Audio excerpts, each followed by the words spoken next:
est-ce qu'il y aura un petit pompon, tu sais, à attraper là? Je suis petite de taille et donc je me disais toujours, ok, je vais prendre tel truc et il monte assez haut, ok, je vais attraper la balle pour gagner un tour supplémentaire parce que bien sûr, l'euphorie.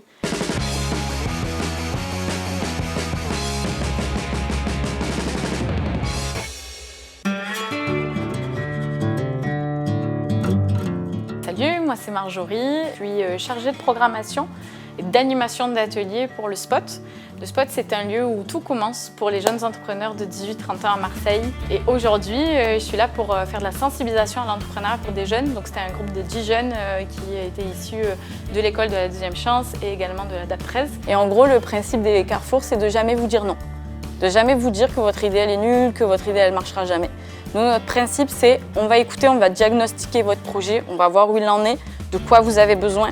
Et après, on va vous orienter aux bonnes personnes et on va faire ce suivi. J'ai vu plusieurs types de profils aujourd'hui, c'était ça qui était super intéressant. On avait un profil d'une jeune fille qui était qui avait plein d'idées. Elle sait qu'elle veut être sa propre boss, elle ne sait pas encore comment. Donc ça, les carrefours de l'entrepreneuriat, on aide et on supporte sur ces projets-là, justement à dire c'est quoi tes intérêts, c'est quoi tes compétences douces, on va aller développer tout ça petit à petit. Moi, j'ai toujours été intéressée par l'entrepreneuriat du coup. Et du coup, déjà le fait d'apprendre qu'il y a des organismes, tout ça, qui aident les jeunes à se lancer, tout ça, je trouve ça super. Franchement, je m'y attendais pas du tout, je pensais pas que ça existe.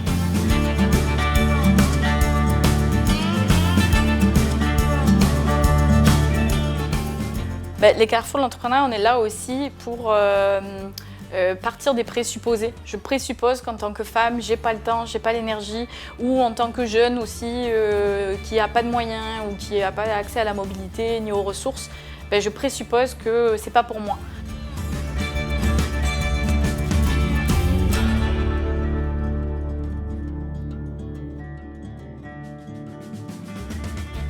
Donc ce qu'on cherche à transmettre aux jeunes, précisément, c'est de leur faire prendre conscience que sur le territoire, il existe des opportunités.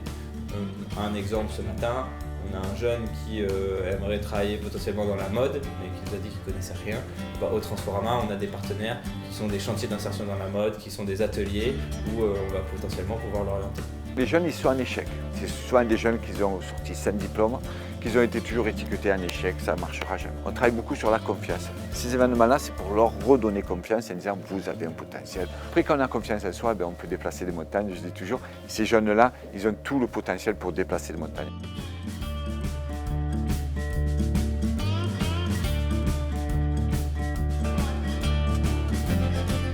Dans Jour de fête, il y a tout un volet emploi qui est super important et le manège, c'est pas juste un manège, c'est un manège qui a été construit par les habitants des quartiers de Marseille et qui va y retourner. Le Transforama, c'est avant tout aussi un projet de territoire. On est à la Belle de Mai, notre but c'est d'aider des jeunes Marseillais à accéder à l'emploi. Ce manège-là, il est autour de métiers culturels et même, je vais dire, de métiers manuels et de transition écologique parce que les jeunes aujourd'hui travaillent le bois, etc. Et nous, c'est ça aussi qu'on fait au Transforama. On est spécialisé sur ces secteurs de la culture et de l'écologie.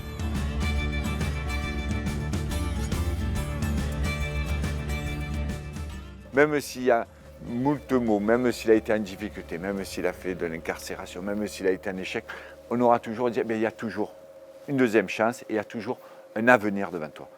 Moi je dis toujours, vous avez l'avenir devant vous, saisissez-le. Coup de cœur impact. Bravo. On peut les applaudir. Une petite enveloppe supplémentaire. C'est à moi ça.